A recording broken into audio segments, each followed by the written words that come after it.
Hello everyone, welcome you to the class of Shriraj IAS and RS. आप सबको बहुत ही important video का इंतजार था कि सर आप आरएस के ऊपर एक वीडियो बनाइए कि आरएस की पोस्ट कैसी होती है, सैलरी क्या होती है, पावर क्या है, फैसिलिटी क्या है, बंगलो क्या है और गाड़ी कौन सी मिलती है।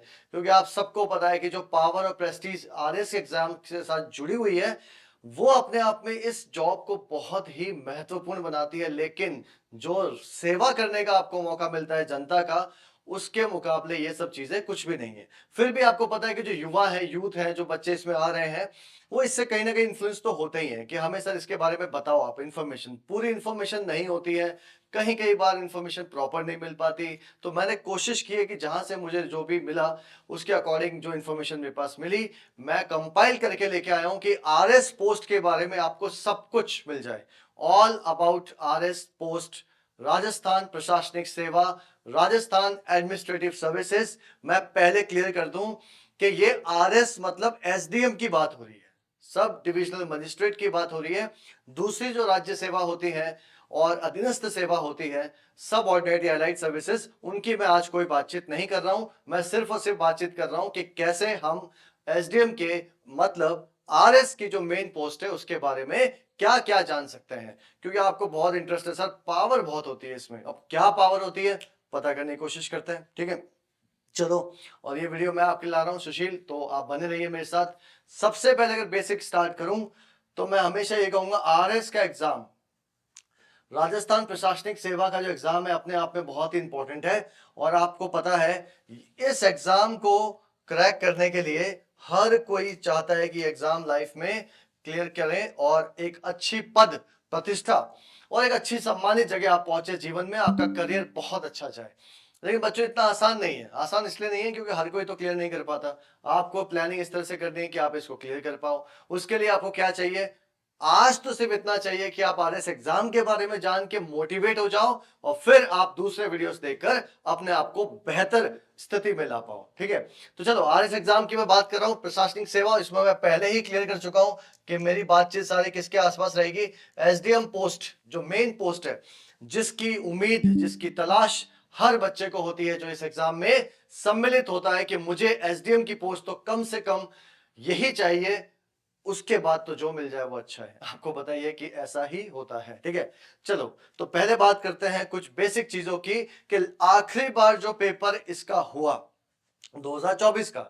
हालांकि अभी जब मैं ये वीडियो बना रहा हूं तो 24 का अलॉटमेंट, सर्विस अलॉटमेंट आया नहीं है। अभी तक जो हमारे पास अवेलेबल डेटा है वो 2023 का ही है। तो 2023 का जो एग्जाम था आरएस का, उसमें आपको पता है कि आरएस सेवा में आप सबको पता है एसडीएम के पद से ही करियर की शुरुआत होती है। आप पहली पोस्टिंग आपको सामान्यतः एसडीएम पद पर दी जाती है। हालांकि आपको पता है कहीं कहीं पे आपको असिस्टेंट कलेक्टर, सहायक कलेक्टर के रूप में भी लगा सकते हैं, लेकिन नॉर्मली मान के चलते हैं कि एसडीएम पोस्ट आपको मिल जाती है आरएस में, ठीक है। आरएस मेन सेवा में देखो, राजस्थान प्रशासनिक सेवा के सदस्य ही आरएस कहलाता है, बाकी तो फिर आरएस एग्जाम है। अब आप बोलो सर इतना बेसिक चीज क्यों पढ़ा रहे हो बच्चों, बहुत जगह बच्चों को कंफ्यूजन है, वो सबको आरएस समझ लेते हैं। द पॉइंट इज, जो आरएस प्रॉपर राजस्थान प्रशासनिक सेवा का अधिकारी होता है वही आरएस कहलाता है। बाकी फिर आप कह सकते हो कि राज्य सेवा है और अधीनस्थ सेवा है, स्टेट सर्विस और दूसरी एलाइड सर्विस। आप यहां देख लीजिए, ये आपका एक एग्जांपल है। राजस्थान प्रशासनिक सेवा, पुलिस सेवा, लेखा, सहकारी, नियोजन, कारागार, उद्योग, राज्य सेवा, वाणिज्य कर, खाद्य, ये आपकी सारी देखा जाए तो क्या है, परिवहन, डीटीओ, बीडीओ, एसीडीपीओ या सीडीपीओ, ये सारी पोस्ट आपकी राज्य सेवा है। वैसे एक पोस्ट है अधीनस्थ में जिसके पीछे सब भागते हैं, राजस्थान तहसीलदार सेवा, आरटीएस। तो वो एक राज्य सेवा ना होकर अधीनस्थ सेवा है, फिर भी सब लगे हुए उसके पीछे, क्योंकि पावर ही ऐसा है। केवल दो पोस्ट ऐसी है आरएस एग्जाम में जहां पर मजिस्ट्रेट पावर मिलती है, एक तो आपकी आरएस, दूसरी है तहसीलदार। आरएस का प्रमोशन आप देखो तो अलग अलग विभिन्न अपने टाइम स्केल में आगे होता रहता है, लेकिन तहसीलदार का प्रमोशन आरएस में होता है। इसलिए बहुत बच्चे तहसीलदार को अपनी दूसरी चॉइस, तीसरी चॉइस भी रखते हैं, जिनको पुलिस में जाना है या नहीं जाना है, डिपेंड करता है, ठीक है। चलो, 23 में जो एग्जाम हुआ, तो अगर आपको आरएस प्रॉपर चाहिए, आपको एसडीएम या आरएस की पोस्ट प्रॉपर चाहिए, तो क्या रैंक आपको वैसे ये वेरी करता है, डिपेंड करता है कि उस साल वैकेंसी कितनी है, कैटेगरी में कितनी वैकेंसी है, कितने बच्चों ने किस हिसाब से पेपर दिया, रेस्पेक्टिव कैटेगरी में कितने बच्चे आए, तो बहुत फैक्टर्स मैटर करता है। लेकिन फिर भी अगर देखें तो जनरल में टॉप 17 में जो था उसको एसडीएम अलॉट किया, ओबीसी में 43 रैंक पे अलॉटमेंट है, एससी में आप देख लो 313। लेकिन मैं आपको बताऊं 24 में तो ये आराम से आप कह लो बढ़ोतरी मिलेगी। क्यों मिलेगी मैं अभी बताऊंगा आपको, ठीक है। एसटी में 211 पे, ईडब्ल्यूएस में 65 और एमबीसी में 49। इसका मतलब आप देखो एसडीएम की प्रॉपर सीट आपको चाहिए तो टॉप 100 में आपको अपनी जगह बनानी पड़ेगी मोस्ट ऑफ द केसेस में। बाकी रिजर्व कैटेगरी में अलग अलग चीजें होती हैं। लेकिन क्योंकि आरएस 2024 में ये कब था, ये तब था जब 972 पोस्ट थी। अभी आप देखो 1096 पोस्ट है किसमें, आरएस 2024 में। सर्विस अलॉटमेंट होना बाकी है, तो उम्मीद की जा रही है कि यहां पर ज्यादा रैंक वालों को भी आरएस मिल सकता है। क्योंकि आपको पता है ऐसे बहुत बच्चे हैं जो 23 में भी सिलेक्ट हो गए और जो 24 में की भर्ती में भी सिलेक्ट हो गए। तो जो 24 में और 23 में दोनों में सिलेक्ट हुए हैं, तो जिसमें अच्छी रैंक आएगी और या फिर पहले से ही एसडीएम है, वो तो मेडिकल नहीं करवाने वाले। उम्मीद तो यही की जाती है, ठीक है। पर आजकल लोग मानते भी नहीं है, तो आपको थोड़ा बहुत तो ये याद रखना है। दूसरी बात, मैंने आपको सर्विसेज के बारे में बताया। इन शॉर्ट कहा जाए तो आरएस की पावर इतनी है कि आप सोचो मजिस्ट्रेट पावर। आप पुलिस द्वारा गिरफ्तार किया जाए अगर किसी को, तो कुछ स्थितियों में आप जमानत भी देंगे। लॉ एंड ऑर्डर, कानून व्यवस्था आपके हाथ में, तो बिल्कुल दबंग वाली सोसाइटी या सोसाइटी में इतनी इज्जत है आपकी कि आप पूछिए मत। लेकिन पहले मैं अब बात करता हूं कौन कौन सी फैसिलिटीज यहां पर एक आरएस ऑफिसर को मिल जाती है। अगर मैं बात करूं तो देखो आरएस ऑफिसर का जो पे है, प्रोबेशन और ट्रेनिंग जो एससीएम रीपा में होती है, ओटीएस में ऑफिसर ट्रेनिंग स्केल, तो वहां पर ट्रेनिंग में, प्रोबेशन में आपको कितने पैसे मिलते हैं मंथली, सैलरी क्या होती है आपकी। तो फिक्स पे कितनी है, लेवल 14 पे 39,39,300 रुपए। लेवल 14 मतलब आपको पता है ग्रेड पे कितनी है, 5400 ग्रेड पे ऑफिसर रैंक आप बनने वाले हो। हालांकि 8वां पे कमीशन अभी लागू नहीं हुआ है, तो उसमें ये बढ़ने की चांसेस है। डिडक्शन जीपीएफ आपके 1400, आरजीएचएस के इतने पैसे कटते हैं। टोटल देखा जाए तो 2000 के आसपास कटते हैं, माइनस करके 37,000 ये आपके इन हैंड, जब आप कहां पहुंचोगे ट्रेनिंग करोगे तो इन हैंड सैलरी जो आपके हाथ में आएगी लगभग 37,000 के आसपास आपको मिलेंगे। अब आप सोचोगे सर ऑफिसर बन गए फिर भी पैसे वैसे काट रहे हैं, बेटा वो तो कटेंगे। गवर्नमेंट आपके ऊपर खर्चा करती है, ट्रेनिंग आपसे करवाती है, इतनी बड़ी पोस्ट आपको देती है, तो कहीं ना कहीं जो बेसिक कटौती है वो तो आपसे की जाती है, ठीक है। अब अगर देखें तो इसमें आप थोड़ा ये देख सकते हो कि अभी जो ग्रेड पे है, ग्रेडिंग सिस्टम है, किस तरह से किस तरीके से ये चीजें आगे बढ़ती है। हम बात करें लेवल 12 तक, लेवल 12 तक तो आपको दिख रहा है यहाँ पे कितना है, 31,100 रुपए। और फिर इसके आगे लेवल 14 जो मैंने अभी बात की आरएस की, वहां पर आपको लगभग लगभग ये अमाउंट मिलता है। कट होने के बाद इन हैंड सैलरी आपकी इतनी आपके हाथ में आती है as an RS, proper RS. SDM की बात हो रही है यहाँ पे, ठीक है। चलिए फिर हम आगे बढ़े तो अब और कुछ चीजें हैं कि जब आपकी ट्रेनिंग होती है, आप सिलेक्ट हो जाते हो, सर्विस आपको अलोकेट होती है, तो जो ट्रेनिंग आपकी होती है वहां पर कितने महीनों की ट्रेनिंग होती है, क्या क्या चीज होता है। तो एक बेसिक आइडिया अगर मैं आपको दूं तो आप देखो जो भी ट्रेनिंग आपका होता है तो एससीएम रीपा जयपुर में ही मोस्टली ट्रेनिंग होती है। वैसे जयपुर के साथ साथ आपको पता होना चाहिए आपकी ट्रेनिंग कहाँ कहाँ होती है। जयपुर में होती है, उदयपुर में भी होती है और अजमेर में भी होती है। जो तहसीलदार सेवा के हैं वहां अजमेर में होती है। एक्साइज माइनिंग वालों की उदयपुर में भी होती है। सामान्यतः जयपुर में आपको देखने को मिलती है किसकी, जो आपकी राज्य सेवा के अधिकारी होते हैं, आरएस है, डीएसपी है, अकाउंट सर्विस है, वो आपको जयपुर के ओटीएस में आपको देखने को मिलता है, जीटी के पास में, ठीक है। चलो अब देखो जो आपका फाउंडेशन कोर्स है, जो आपका फाउंडेशन कोर्स है उसमें अगर आप देखो नॉर्मली देखो तो आपको हॉस्टल में जो आप रहते हो तो वहां आपको कुछ पेमेंट करना पड़ता है, कुछ पैसे आपके कटते हैं। बोलोगे सर आप वहां भी फ्री नहीं है, अरे बेटा फ्री है एक तरह से। पैसे कितने ले रहे हो आपसे, आप खुद सोचो। जो स्टेट सर्विस को पहली बार ज्वाइन कर रहे हैं उसके लिए तो फ्री है, उसके लिए तो फ्री है। और जो आप कह सकते हो पे प्रोटेक्शन मिलता है सर्विस में, उसके केस में आप देखो 150 रुपए आपको पर डे में, विश्रांति हॉस्टल में 220 रुपए पर डे आपको कृष्णापुरी हॉस्टल में मिल सकता है। इसका मतलब वहां पे जो हॉस्टल बने हुए हैं वहां पे आपको मंथली पेमेंट आपको करना है। आप पर डे के बेसिस पे देख लीजिए कितना मंथली पेमेंट आपका होता है और आपको वो पे करना पड़ेगा, ठीक है। फिर आप वहां पे रह सकते हो। अब जो आपका इंस्टीट्यूशनल कोर्स होता है, तो जो भी आपके इंस्टीट्यूशनल कोर्स में जो ऊपर मैंने रेट बताई उसी के ऊपर सारे चार्जेस होते हैं, आपको ध्यान रखते हुए चलना है। तो इसका मतलब जो रूम चार्जेस है वो कितने हिसाब में कितना आ जाता है, लगभग आप देखो 4,500 रुपए के आसपास आपका ये चार्जेस आपको देखने को मिलते हैं। 6,000 केपी हॉस्टल का देखने को मिलता है। इसका मतलब ये बस आपको इन्फॉर्मेशन दे रहा हूं, ये वेरी कर सकते हैं, चेंज भी हो सकते हैं, फिक्स नहीं है और मैं ऐसा कोई दावा नहीं करता, लेकिन फिर भी आपको पता होना चाहिए कि हाँ, कल को आप इस सेवा में जाते हो तो क्या क्या चीजें आपको देखने को मिलती है, जितनी इंफॉर्मेशन मिले उतनी कम है, राइट। चलो आगे देखें, खाने की बात करते हैं, तो खाना भी देख लो, आपको 262 रुपए पर डे, ठीक है, जिसमें ब्रेकफास्ट लंच और डिनर, मतलब इतना पैसा, इतने कम पैसों में आपको तीनों चीजें अवेलेबल हो रही है, ब्रेकफास्ट लंच और डिनर। और आपको ध्यान रखना, मैथ्स के पैसे तो आपको रेगुलर पे करने हैं, बाकी पैसे आप ट्रेनिंग के बाद में भी दे सकते हो, कोई बड़ी बात नहीं है, लेकिन खाने के भैया पैसे तो आपको देने होंगे। कितना नॉमिनल रेट है, आप सोचो, ऑफिसर खाना कितना शानदार है। आप बोलोगे सर खाने की तो खाने के लिए नहीं जा रहे हैं, लेकिन फिर भी कुछ बच्चों को लगता है कि हमें जितना जानने को मिले उतना बेटर है, इस वजह से आपको ये भी देख सकते हो कि इतना बेसिक पेमेंट आपको दे करके आपको खाना मिलता है। तो मंथली आप हिसाब लगा लो कितना होता है। आप चाहो तो लॉन्ड्री भी करवा सकते हो, पैसे मतलब आप देखो कपड़े वपड़े धुलवाने हो तो वो फैसिलिटी भी आपको अवेलेबल होती है पर क्लो। तो आपको रूम प्लस खाना मिलाकर आपके कम से कम पैसा कितना पड़ जाता है, 11,000 के आसपास का मामला हो जाता है, जो कि फिर आपको ही पे करना है, मैं आपको पहले बताऊं। तो आप सोच रहे हो कि सर वहां तो जाके फ्री में रहना पड़ेगा, नहीं, रियलिटी आपको पता होना चाहिए। बेसिक पैसा पैसा जो है आपका कटता है, और रूम मिलाकर प्लस खाना मिलाकर ऑलमोस्ट 11,000 रुपए के आसपास की बात है। 4.5, 6.5, 11.5 या 11 के आसपास की बातचीत आप देख सकते हो। मतलब आप कल को वहां जाते हो तो खाना आपका जो रेजिडेंस और खाने का बिल इतना आएगा। अब इसको भी मैं आपकी सैलरी से माइनस कर दूं, जो मैंने आगे बताया था, ये देखो 37,200, या देखो 37,242, इसमें से अगर मैं इसको भी माइनस कर दूं तो मुझे लगता है आपको 26,000 ही नेट, आपको 26,000 ही आपके हाथ में आएंगे इन हैंड, ठीक है। मतलब डिस्पोजेबल इनकम है जो आप खर्च कर पाएंगे।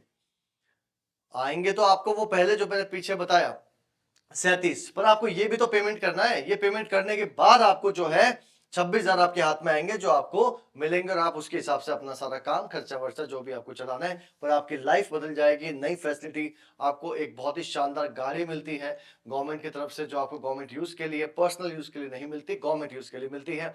साथ ही साथ बहुत सारी पावर, जिम्मेदारी आपको आती है, तो अकाउंटेबिलिटी, जवाबदेही आपकी तय होती है वहां पर। कुछ और चीज है जो मैं आपसे डिस्कस करना चाहूंगा कि प्रोबेशन जब खत्म होता है तो आप देख लो अलग अलग ग्रेड में आपको किस तरह से, कैसे ग्रेड पे प्रमोशन कैसे होता है। जूनियर लेवल पे 5400, बेसिक आपकी इतनी है, और 3 से 5 साल आपको नौकरी करनी है, इतनी सर्विस आपकी हो जाती है तो जूनियर लेवल में। फिर आपका प्रमोशन होता है 660, और इतना आपका होता है बेसिक पे। 6 से 10 साल की नौकरी आप कर लोगे तो सीनियर स्केल में जाओगे, फिर सिलेक्शन स्केल में, फिर सुपर टाइम, फिर हायर सुपर टाइम। तो आप देख लो हर जगह अब लगातार ग्रेड पे इंक्रीज हो रही है, बेसिक पे आपका इंक्रीज हो रहा है, और आप लगभग 26वें साल में जाके कहीं ना कहीं सुपर टाइम स्केल में आओगे। और मैं आपको ये भी बता दूं, बहुत लोगों का यहाँ से किसमें सिलेक्शन होता है, फिर आईएएस में। एक कमेटी बनती है, नाम जाता है यूपीएससी में, पैनल नाम भेजता है पूरा, वह यूपीएससी डिसाइड करती है, इंटरव्यू लेती है, फिर आपको आईएएस भी बना दिया जाता है। मैं इसकी भी बात करूंगा। अच्छा, आपको सच में जानना है कि सर आप झूठ बोल रहे हो, हमें क्या पता सर आप झूठ बोल रहे हो, आईएएस आईएएस बनते हैं क्या आरएस से? बिल्कुल बनते हैं, प्रमोशन लेके आप बन भी सकते हो। और अगर आपको देखना ही है कि ठीक है सर आप मुझे दिखाई दो एक बार, देख लो ये न्यूज कब की है, न्यूज भी बहुत रिसेंट है, कब की न्यूज है देख लो, अभी आपको पता चल जाएगा। न्यूज कब की है, 12 मई 2026 की न्यूज है, फर्स्ट इंडिया की। उसमें क्या बोला है, मैं आपके लिए इसलिए लेके आऊंगी, कोई भी चीज हम ऐसे नहीं बताते आपको।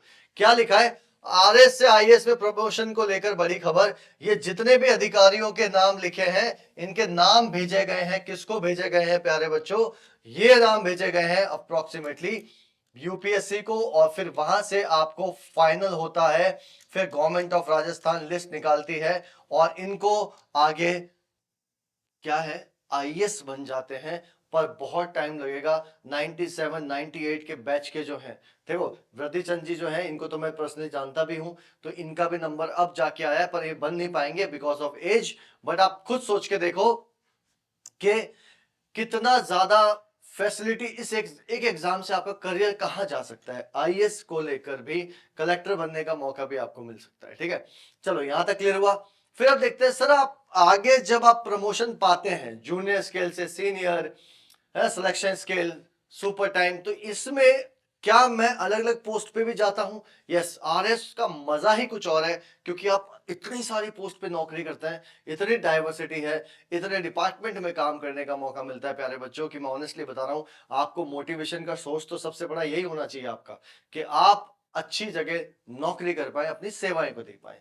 और वो क्या है, एक बार देखो मेरे सामने, आप देख लीजिए यहाँ पे, कि जूनियर स्केल पे जब आप होते हैं तो एसडीएम बनते हैं, असिस्टेंट कलेक्टर, कमिश्नर बन जाते हो नगर परिषद के, डिप्टी कमिश्नर, एसीओ जिला परिषद के, बहुत सारे डिपार्टमेंट में आपको अलग अलग रैंक पे पोस्टिंग मिलती है।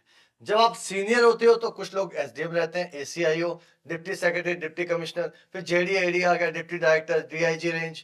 डीआईजी ये कौन सा, स्टैंप वाला, पंजीकरण वाला, है ना, तो ये अलग से ऑफिस होता है, तो ध्यान रखना है। उसके बाद सिलेक्शन में आप एडीएम बनते हैं, अतिरिक्त जिला कलेक्टर, सीओ जिला परिषद, डिप्टी कमिश्नर, रजिस्ट्रार, आप देख लो जॉइंट एडिशनल डायरेक्टर, डायरेक्टर, मतलब क्या पोस्ट आपको मिलती है। आप सोच के देखिए, यहाँ पे आपको लगेगा कि सर मैं तो लिटरली इस एग्जाम को कुछ भी करके क्लियर करूं, राइट। आपका करियर ग्राफ देखो कैसे जा रहा है, आपका करियर ग्राफ बहुत ही शानदार तरीके से। और सुपर टाइम में आप सचिवालय या सेक्रेटरीट में आपको बुला लिया जाता है, और उस केस में मान लीजिए आप कि आप joint secretary, additional divisional commissioner, ADC, divisional commissioner, अतिरिक्त संभागीय आयुक्त, वो पोस्ट भी आपके लिए है यहाँ पर। ठीक है, उसके बाद कमिश्नर, नगर निगम के कमिश्नर भी बन सकते हो, it is very very possible. लेकिन आजकल क्या है, आईएएस जो नए नए आते हैं, ट्रेनिंग आईएएस, या फिर not exactly training, but training के बाद 2-3 साल हो जाता है, फर्स्ट पोस्टिंग इनको याद देते हैं कि भाई आप थोड़ा सीखो, काम काज करो। डायरेक्टर बना सकते हैं गोपालन का, एग्जीक्यूटिव डायरेक्टर, एमडी वगैरह, या मेंबर ऑफ रेवेन्यू बोर्ड, राजस्व मंडल जो अजमेर में है उसका आपको मेंबर भी बनाया जा सकता है। तो पोस्ट देखो आप, कितनी बड़ी पोस्ट और कहां कहां जा सकते हैं। Higher super time, member revenue board, secretary, commission of the board, executive director, MD. कहने का मतलब ये सारी पोस्ट आपका इंतजार कर रही है, एक एग्जाम आपको क्लियर करना है। मदद आपको चाहिए तो हमारी कोचिंग आपके लिए, आपके साथ है। आप हमसे जुड़ भी सकते हैं। अभी 19 मई को हमारा सेमिनार भी है और मॉक टेस्ट भी है, और आप हमारे सेंटर पे विजिट करेंगे तो हर महीने आपको ये देखने को मिलता है। ठीक है, चलो अब आगे बात करते हैं। सर एचआरए वेचआरए कितना मिलता है? एचआरए जो डीए पे मिलता है कितना मिलता है? एचआरए आपको पता है, हाउस रेंट अलाउंस, आपको कुछ भत्ता मिलता है। सरकार आपको क्वार्टर देती है, अच्छा खासा बंगला बंगला देती है। आप नहीं लेते हो तो आपको पैसे मिल जाते हैं। तो कितने मिलते हैं, क्या होता है, सब कुछ जोड़ जाड़ के प्रोबेशन, 2 साल का जब प्रोबेशन पूरा होता है तो आपके हाथ में कितनी तनख्वाह, कितनी सैलरी आती है, उसका कुछ हिसाब किताब कर लेते हैं। अगर डीए 25% तो एचआरए 9-18 होता है, 50 है तो 10 से 20%। और 2 साल आप देख लो पे के बाद, अलग अलग सिटीज में अलग अलग मिलता है। डीए आपको होता है, महंगाई अलग अलग है इन सिटीज के हिसाब से, महंगाई भत्ता, और आपको एचआरए जो घर लेने का जो पैसा है वो भी अलग अलग टाइप से मिलता है। दूसरी बात, इनकम टैक्स तो आपको पता है सरकार डायरेक्टली आपके अकाउंट से काट लेगी मार्च के महीने में, अप्रैल के महीने में, तो कोई टेंशन वाली बात नहीं है। ठीक है, तो आप देखो इसमें जयपुर की मैं बात कर लेता हूँ, सिर्फ जयपुर की, क्योंकि आप जयपुर एक आइडियल है, हमारी राजधानी है। तो आप देख लो, बेसिक आपकी 5600 है, डीए 55%, इसका 55% निकालो, इसका 55%। ठीक है, तो इतना आएगा। उसके बाद एचआरए 20% शामिल कर लो, सीसीए 100, फिर कुछ आपके पैसे कटते हैं, ये कटौती है आपकी, एसआई, जीपीएफ, आरजीएसएस, टोटल 7,000 रुपए कटे। उसके बाद अगर आपने घर लिया है तो 80,000, नहीं लिया है तो आपको एचआरए मिलाकर 91,000 के आसपास पैसा आपको 2 साल के बाद मिल जाता है। आप सोचो कितना ज्यादा अमाउंट आपको मिलता है। आप, मैं कह रहा हूं कि फाइनेंशियली इतने साउंड हो सकते हैं वो वित्तीय आधार पे, कि आपको कोई टेंशन नहीं, अपनी नौकरी मस्त तरीके से करना है आपको। ठीक है, चलो इतना क्लियर है। उसके बाद बाकी जगहों का भी दिया हुआ है, एक बार आप चेक कर लेना जैसे आपको उचित लगता है। बट ये पोस्ट एसडीएम की अपने आप में बहुत शानदार है। आपकी लाइफ मैं कहूंगा 180 डिग्री चेंज हो सकती है। तो आपको एग्जाम को लेकर सीरियस रहना है और आपको पढ़ना ही पड़ेगा और कोई नहीं ऑप्शन। अब जो कह रहे हैं सर फैसिलिटी क्या मिलती है, मेन बात पे आओ सर। बाकी सब चीजें तो समझ में आई, मेन बात पे आओ, क्या क्या मिलेगा मुझे। तो जो बच्चे सिर्फ इसी के लिए हैं ये वीडियो देख रहे हैं, तो आप देखो ऑफिशियल अकोमोडेशन मतलब क्या, घर मिलेगा, घर या कहीं कहीं जगह अच्छी हुई तो छोटा मोटा बंगला आपको मिल जाएगा। उसके बाद गाड़ी मिलेगी, ड्राइवर मिलेगा। गाड़ी आपको पता ही है आजकल महिंद्रा की एसयूवी वगैरह भी आजकल बहुत ज्यादा यूज में है। ठीक है, एक आपको होमगार्ड मिल सकता है राजस्थान पुलिस का। ऑफिस में आपको नायब तहसीलदार, सुपरिटेंडेंट, स्टेनोग्राफर होगा, बाबू एलडीसी वगैरह, ये सब आपको देखने को मिलता है। आपके अंडर में आपके इतने एम्प्लॉइज होंगे तो आपको कैसे काम करना है वो आपके ऊपर है कि जैसा ऑफिसर होता है वैसा ऑफिस होता है। ठीक है, तो अगर आप अच्छे बनना चाहते हैं तो उसके हिसाब से आपको काम करना पड़ेगा। ठीक है, चलो अब देखो आगे आपको अदर फैसिलिटी क्या मिलती है। आरजीएसएस, राजस्थान गवर्नमेंट हेल्थ स्कीम, मतलब आपको मेडिकल फैसिलिटी मिलती है, फ्री चेकअप, मेडिसिन फैमिली और खुद के लिए। आईपीडी ओपीडी में, हाँ ये बात अलग है, इसकी हालत थोड़ी खराब चल रही है अभी। इस स्कीम की कुछ प्रॉब्लम है, कुछ पैसा बकाया है, जो हॉस्पिटल्स कह रहे हैं कि भैया हम इसको अभी ज्यादा लोगों को फैसिलिटी नहीं दे पाएंगे। पर्सनल एक्सीडेंटल इंश्योरेंस मिलता है 30 लाख रुपए तक का। और आप देख लो ये आपको अलग अलग चीजों में किस तरह से आपकी वेतन कटौती होगी। अगर आप बीमा करवाते हो, इंश्योरेंस करवाते हो, तो ये आपको फायदा यहां पर मिलेगा। लगातार आप फायदा ही देख रहे हो, फैसिलिटीज ही देख रहे हो, क्या क्या होता है क्या क्या नहीं होता है। इसका मतलब मैं तो कहूंगा आपसे इससे शानदार क्या चीज हो सकती है इस एग्जाम को क्लियर करने के लिए। आपके घर में, समाज में मान प्रतिष्ठा सब कुछ आपको मिलता है। तो मेरे हिसाब से ये सबसे बेस्ट चीज है जो आपको ध्यान में रखनी चाहिए। चलिए, आरएस एसोसिएशन, सर ये तो हमने कभी नहीं सुना। आरएस एसोसिएशन है और आरएस क्लब भी है जयपुर में। भैया जितने भी आरएस ऑफिसर हैं उनका एक संगठन है, इसको बोलते हैं आरएस एसोसिएशन। ये बिल्डिंग देख लो जयपुर में ही है, 5 स्टार होटल से कम तो नहीं लग रही है मुझे। ठीक है, बहुत ही शानदार बिल्डिंग है, लेकिन ये सिर्फ फैसिलिटी उन्हीं को मिलती है। यहाँ बैक्वेट है, कॉन्फ्रेंस हॉल है, कैफे, लॉन, जिम, जो सब कुछ एक होटल में होता है वो आपको सब कुछ जयपुर शहर में मिल जाएगा, मेन सिटी में। कंडीशन ये है कि दम है तो एसडीएम बनो, आरएस बनिए और इस सारी फैसिलिटी का लुत्फ उठाइए। लेकिन ये सब फ्री नहीं है, इसके लिए आपको मेंबरशिप लेनी पड़ेगी। तो यहाँ पे आपको दिख रहा है कि किस किस लेवल पे आपको कितने पैसे साल के देने हैं, तो आपको ये मेंबरशिप मिल सकती है। मतलब फैसिलिटी तो है। ठीक है, और एक और बात मैं आपको बताऊं, देखो ऑनेस्टली बता रहा हूं, जो राजस्थान गवर्नमेंट के सर्किट हाउस होते हैं, सुना आपने, बड़े बड़े मंत्री, नेता, मुख्यमंत्री रुकते हैं, वहां पर भी आरएस रह सकता है। बहुत कम पैसे देकर आप अपना रूम ले सकते हो, खाना वाना मिल जाएगा। आप कितने दिन रह सकते हो ये उस समय के रूल के हिसाब से आपको देखना होगा। ठीक है, पहले बनिए और फिर आप खुद फर्स्ट हैंड एक्सपीरियंस लीजिए। इसका मतलब लास्ट में मैंने आपको बताया कि एक आईएएस में आपका प्रमोशन हो सकता है आरएस से, जो कि अपने आप में बहुत बड़ी बात है। दिक्कत बस इतनी है कि अभी बहुत प्रॉब्लम चल रही है। 97 98 बैच वालों का, जो आरएस बैच के थे, उनका नंबर अब आया है। आप सोचो क्या बनने का, आईएएस। तो आप सोचो आप जब बनोगे आपका नंबर कब आएगा।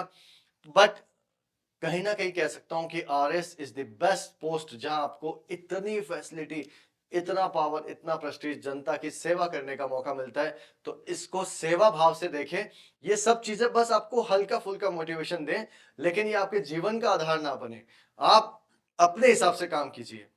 ये सब वीडियो में, एक और वीडियो में आपको पॉलिटिकल लेके आऊंगा और आरएस पे लगातार मैं लेके आ रहा हूं। मेरी टीम, हमारे इस कोचिंग की जो टीम है वो सब आपकी हेल्प करने को तैयार है। रेगुलर आपको वीडियोस मिलेंगे। आज के लिए इतना ही। अगले वीडियो में आरएस या पॉलिटी पे एक और लंबी बातचीत करेंगे। अपना बहुत ध्यान रखिए।